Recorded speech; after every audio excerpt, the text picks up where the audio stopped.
What's going on, ladies and gentlemen? This is Robert Jackson. Thank you for tuning in to the Station Square podcast. So, today we are chatting with a very special guest here. You might have listened to them on Pokemon, Oh My Goddess, various anime titles.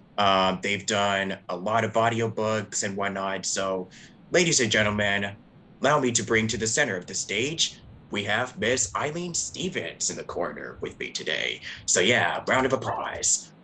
Yeah, so thank you Thank very much you. for joining me today. How are you doing? I'm great. Yeah, it's a lovely day, so all is well. How about you? I'm doing all right. Pretty good. Pretty good. Good. Cool. Yeah. Great. I guess to get this started, would you like to share with the audience out there, yeah, because I know you work as a voiceover artist and audiobook narrator. So if you'd like to share a little brief bio about yourself, that would be very much appreciated. Sure. Hi, everyone. As Robert said, my name is Eileen Stevens, and I am a voice actor, and I've been working in the industry for almost 20 years. Actually, over 20 years. I've worked as a director and producer, and I got my first big break in animation in 2005 with Oh My Goddess, where I played a character named Belle Dandy, and then some other characters. And then about 2009, I had my first role on Pokemon.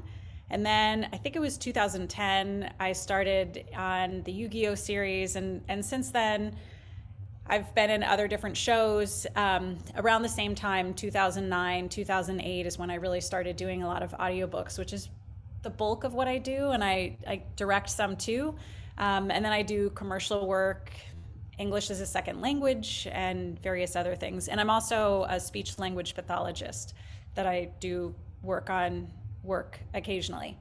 But yeah, so that's kind of a brief bio of what I've been working on. And I was recording all day, so I apologize if my voice gets a little scratchy like it is right now. Um, yeah, so any questions, Robert, feel free, ask away.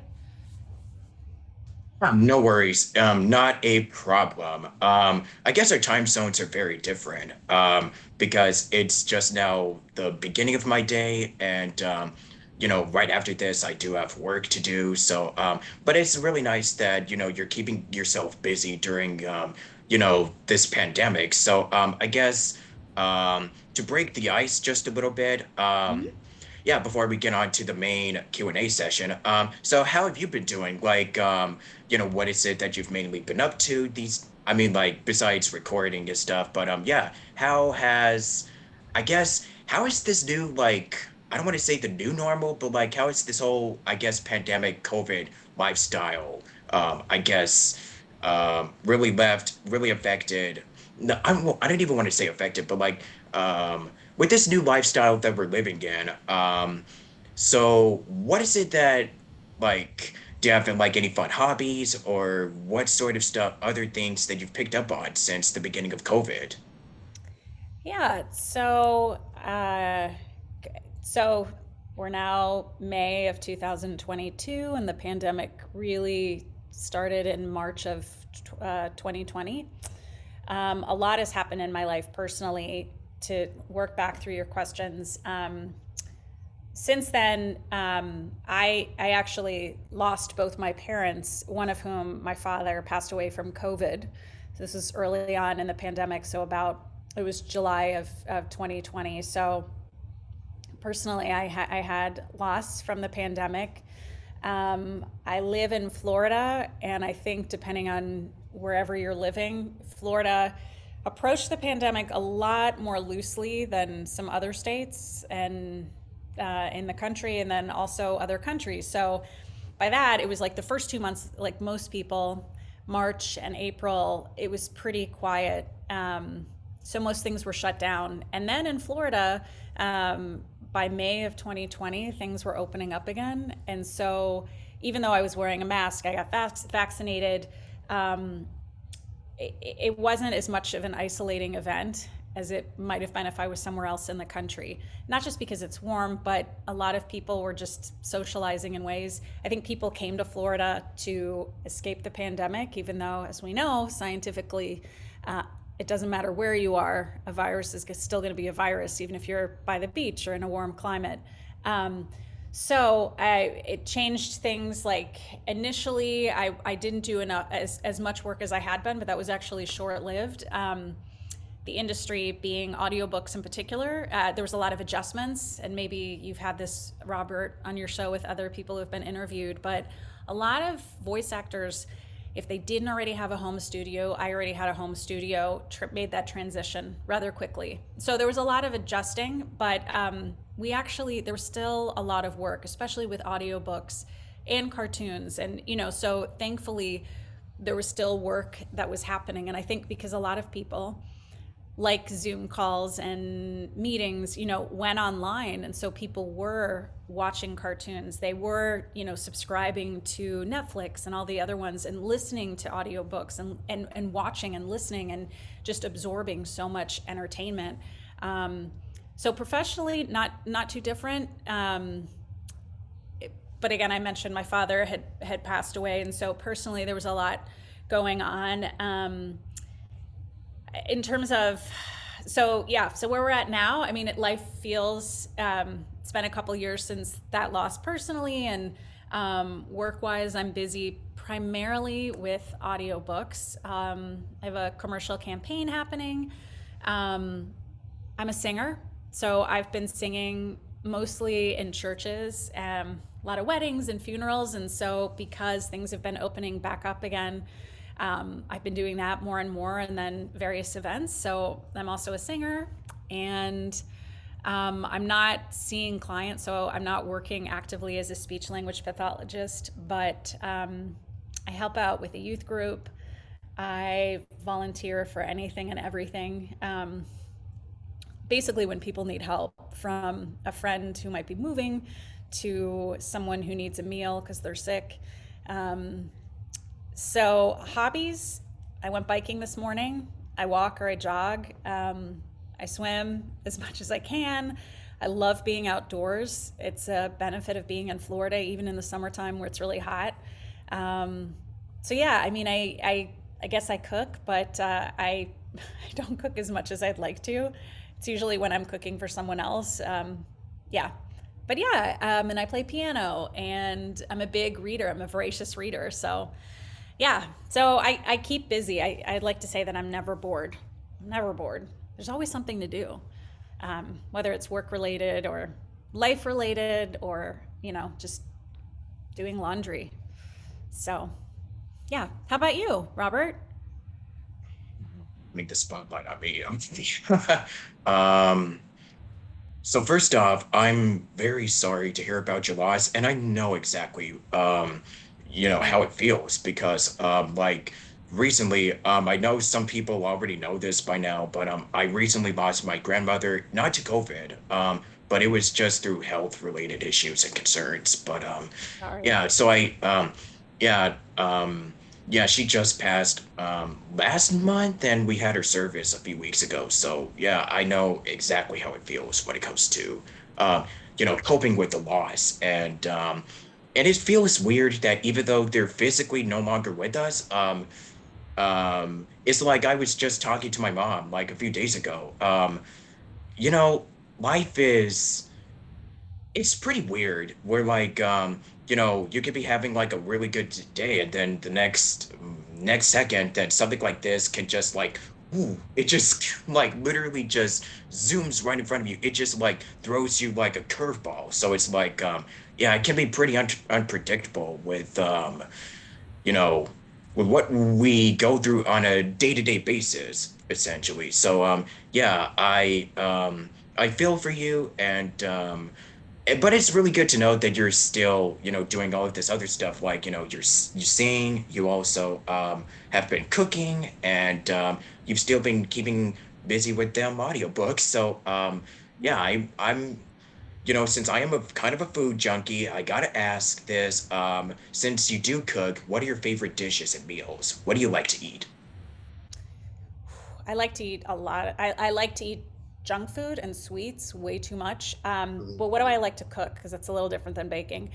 Yeah. I like to cook either a vegetarian meal that's like pasta based and heavy on vegetables. I really like making a fish meal. So I'm a big on broiling a fish, salmon probably being my favorite, but there's a lot of options in Florida, really anywhere.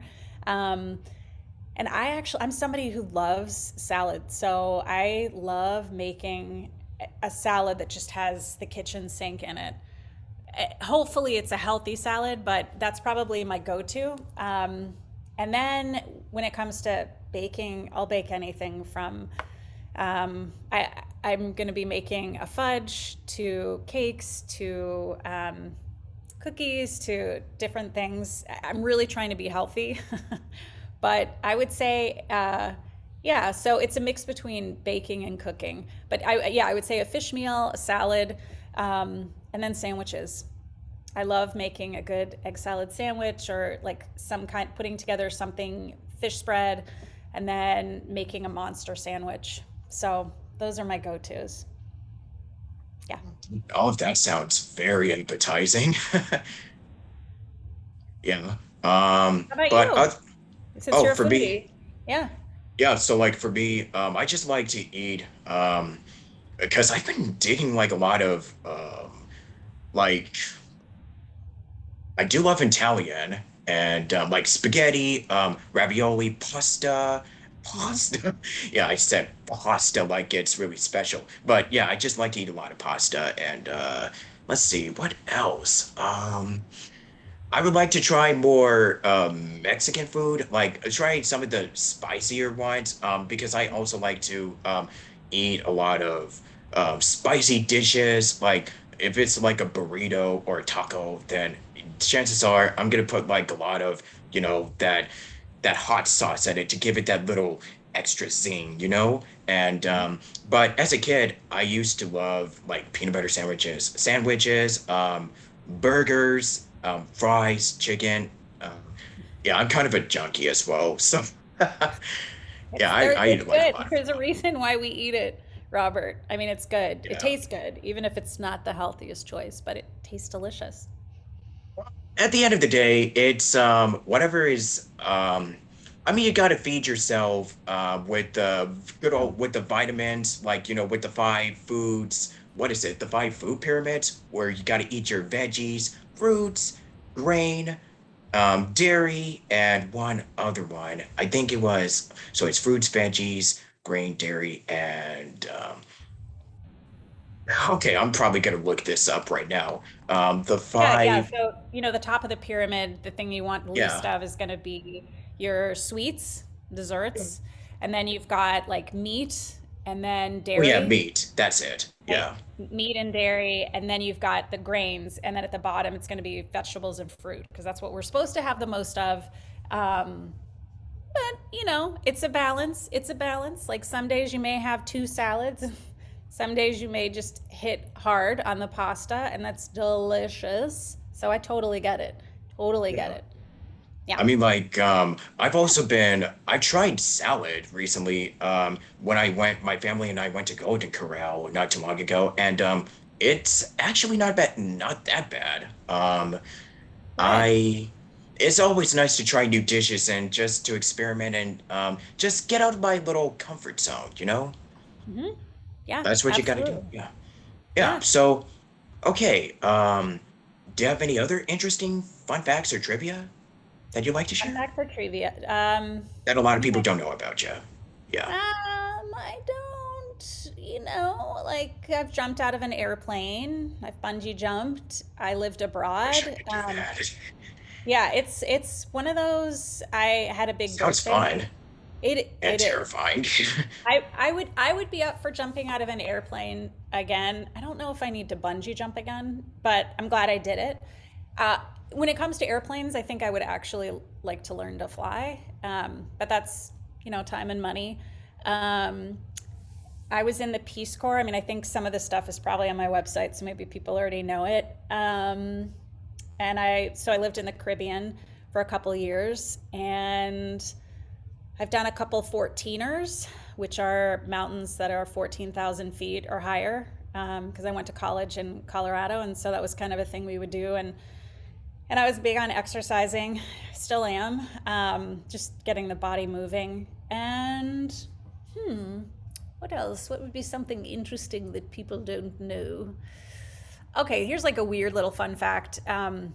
Of my thousand jobs when I lived in New York, I was once asked Lincoln Center, which is like the cultural hub, just north of Central Park. On this, it's next to Central Park, but Lincoln Center, they were having the tree lighting ceremony one year, and they usually had characters dressed up, and I was asked to dress up as a character Celeste, which people have no idea who Celeste is unless you follow Babar. Babar was the elephant from children's books, so Celeste was Remember his the wife. bar? Yeah. Babar, yeah. And so I dressed up as Celeste, and it was freezing out. But this is one time when you're in a costume and you're like, it's fine because I'm freezing, and I'm actually cold. But it's interesting because when you're dressed up, people can't see your face, right? And you're like the character, so you're not really talking as the character. And everyone was really wonderful, and they just wanted to give you a hug. But one kid was like, "You're not real," and he punched me. And Jeez. fortunately, I had a lot of padding, so I didn't get hurt. But I was like, "Wow, I don't want to give you a hug, kid. Like that's not cool." Mm. Fortunately, I was like pretty much done after that because I had a handler, and they were like, "Whoa, whoa, like be nice to Celeste. She's a nice character." But that's a weird little fun fact. Yeah, yeah. Oh my So gosh, man. There's like a yeah, lot of, yeah, no, I'm sorry, I don't mean to cut you yeah. off. Oh no, no, no, no, no. This is a conversation. Yeah, there's a lot of weird. You were about to say? Oh, I mean, like there was like so many. I've heard so many horror stories where like, yeah, where people were in costume and literally children would just, I guess they just really like to just, I don't know, find some way to just get their anger out. So they kind of had to take it out on like the costume mascots, and there were videos, and I've actually seen a couple, and I would just sit there like, just tucking on my little shirt there, like, ooh, oh my. But for the most part, though, like children can be, we're really friendly. I mean, Oh there's a yeah. lot where like, I mean, myself included, where like I would just always be so scared. Like I remember when I was at Chuck E. Cheese and all those years ago, and whenever like Chucky comes out, I would just run to like, okay, nope, I'm gonna just run to the little like the playground area and stuff. I'm just gonna mind my own business. Bye. So that would just be me. Like I would just literally yeet out of there Yeah. whenever Chucky came You're out, like, and or like the Disney characters, like when you go to Disneyland and whatnot. right. Yeah. So I don't know about you, but I still have an autograph book when I was little that you would go up to a Disney character and they would just autograph. And sometimes it was just an X, or it would be like, Donald Duck, quack quack, or just something like that. But I too, I liked it. I also worked at Disney World one summer, but I was not a character. I was just a young person working at Disney, which was really fun and hard work, but I'm really glad I got to do it. But yeah, I mean, it is weird, right? Because they're in these costumes and you can't see the person. And if you're young enough, you don't know that they're not real, that there's actually a person underneath there. But um, but I also love the characters too. Oh yeah, same. So speaking of Disney, because I know that Walt Disney World is in Florida, so I gotta ask, how's the whole like, because you were originally from New York and you moved to Florida, so how did the whole transition go between moving from one state and moving down south? And how are you liking the whole environment and atmosphere, like the lifestyle down in Florida? Is it Yeah, as weird as people say it is? yeah. So I actually grew up in Florida. So Okay. coming back here was like coming home, even though I was in New York almost 20 years. Um, and it is a transition because, first of all, it's the warmth. It's kind of a one season location, although it does get colder and then it gets warmer and more humid. Um, but because I live on the in the coastal area, so a lot of people who live here, they're very much about being in the water and being outside all the time, which is nice. And there's also a lot of tourists, which I guess in New York there's a lot of tourists too. The pace is different. Um, is it weird? Yeah, I mean, Florida's a mishmash. I feel like it's the melting pot of the United States, which is a melting pot. You know, like people come from all over. People are from the Midwest, people are international, people are from the East Coast. You know, now there are people moving from California, even, which seems crazy because, you know, the taxes are different here and it's the land, you know, the easy living, I guess. So it's a transient community. I think there's definitely some truth to people come to Florida to kind of vanish and reimagine themselves, and so I think that lends itself to the Florida man myth. Because I mean, there is weird stuff that happens here. Like, yeah, you know, it's like someone tried to have a child with a gator, or you know, I don't know if that really happened, but there's a lot of Florida man stories. You can look it up. But there's like, you know, you're just like, oh, really? You fostered, you know, three piglets, you know, in your bathtub, and you sleep with 25 cats, or a man tried to murder someone with a butter knife, right, while he was on his motorcycle, and that stuff just happens because you can kind of blend into the woodwork. Although a lot of the natural Florida, there's enough population here that I think things are changing and it's more about conservation than people escaping into the swamps or the backwoods. Um, yeah, so I would say because I grew up here and then I came back here, I would say, again, the transition from New York, which is really intense and the pace is super fast, to here, where the pace is definitely different. But because there's been such an influx of people, the pace has picked up a bit. Um, the mentality is just different. I mean, it's a mix politically, and I think when you have the weather being so warm, people are just they're dressing different, and the mindset is not like hurry up and get home, even during the pandemic, right? Because you had asked about that, Robert. You know how different were things during the pandemic, but because it's so warm here most of the year, people could still go outside, which was a blessing. You know, it wasn't so cold that you couldn't go outside. Um, so yeah, I mean, it's different. I like greenery. You'd asked me what some of my hobbies were. I am a gardener and like a horticulturist of sorts. So I love just getting my hand in the dirt and being outside, and you can do more of that. I can do more of that here, which I like. So I guess the pacing is slower. There's more sunshine, which I love. I do use sunscreen, and yeah, the slower pace. It's really nice. So the transition was, I mean, there was a transition, and I actually moved down here not thinking that I would stay, but I've been here now 5 years, so I think I'm here. I think I'm here for the duration. That could change, but it's nice being here. Nice, nice. And yeah, I've heard a lot of weirder stuff about Florida, trust me.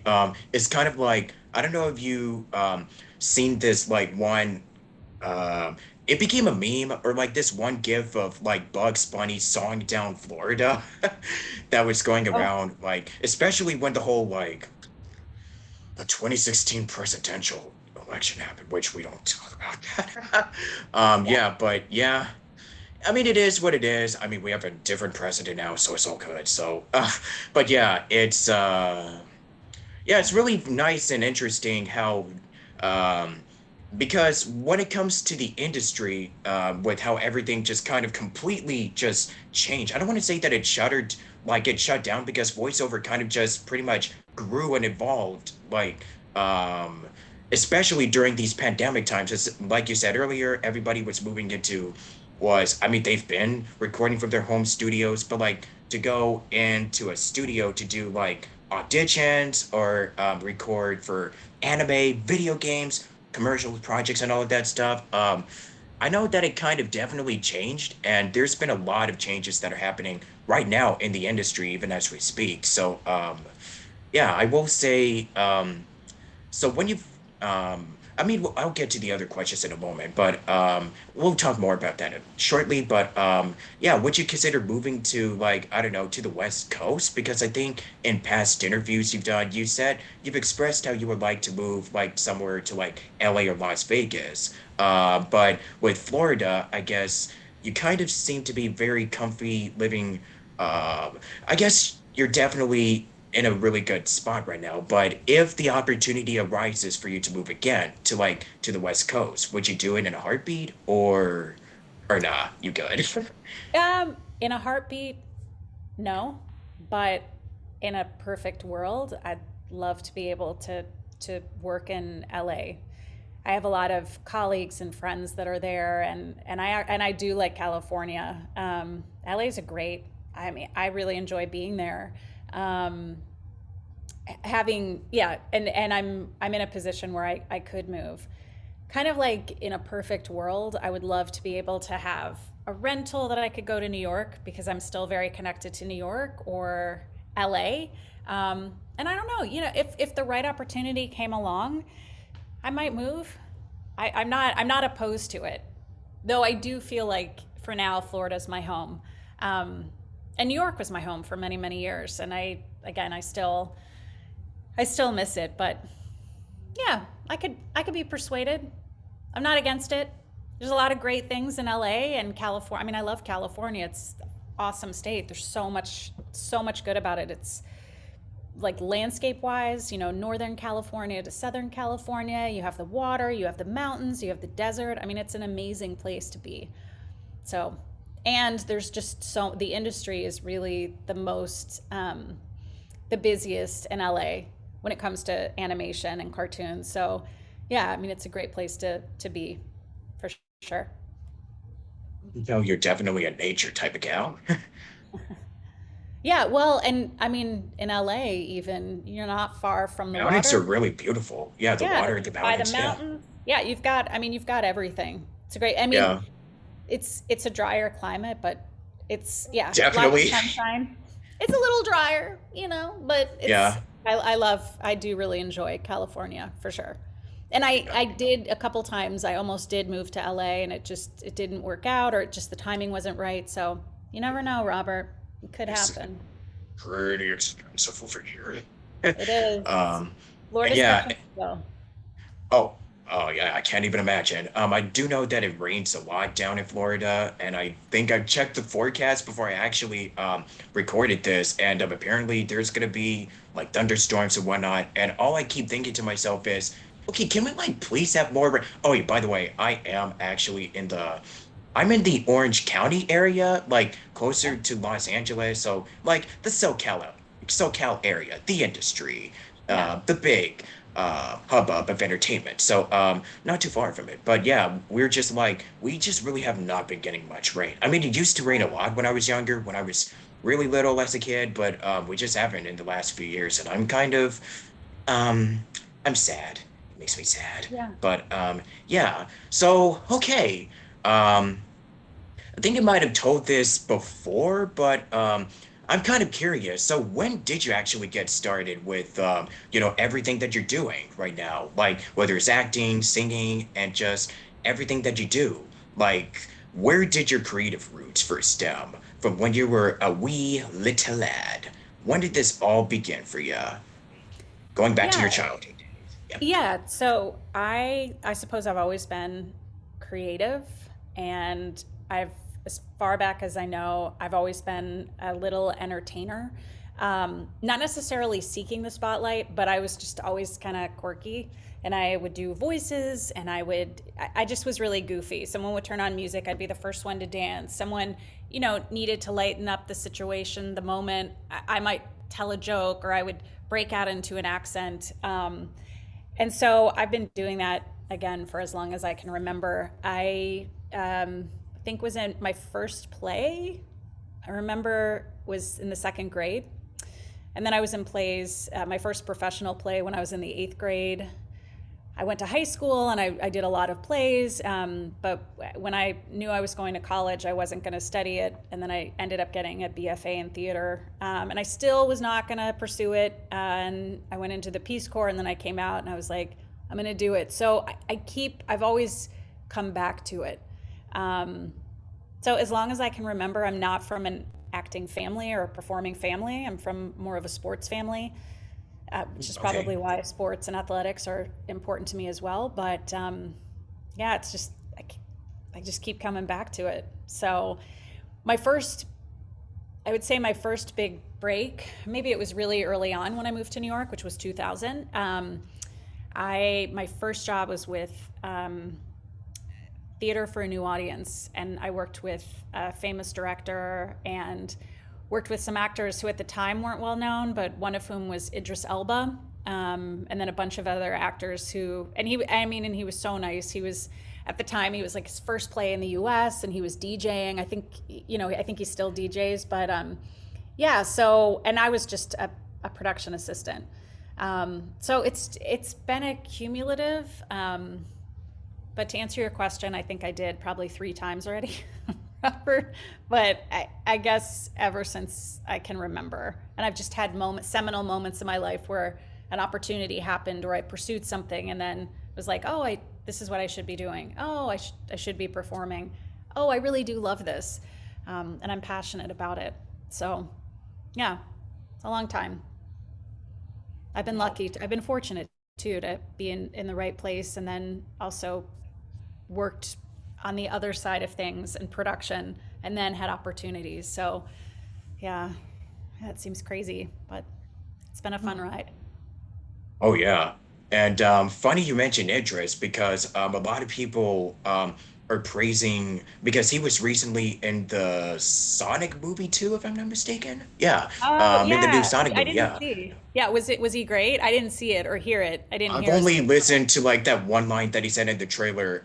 It was, "Do I look like I need your power?" And I'm like, and then it's funny because he mentioned like he wasn't for Knuckles when he got the part he didn't want Knuckles to sound sexy, but listening to that line in the trailer, I'm like, "Are you sure about that, bro? You could have fooled Well, me." yeah, I mean, he just has such a rich I know. voice. So it's I'm almost, jealous. yeah, I am too. Like, I can't get deep. I can't get deep. I'll never be able, even if I'm sick, I'll like never have that deep voice. I mean, I could try, but you know. Hey, that's what actors do, Robert. We play around. Oh yeah, definitely. Just expanding, expanding the vocal ranges and just be the cool little DJ or something like that. But Yeah, yeah, it is what it is. there you So, go. that's pretty cool. Do you remember any other actors that you've worked with during your time, like when you're up on the big stage?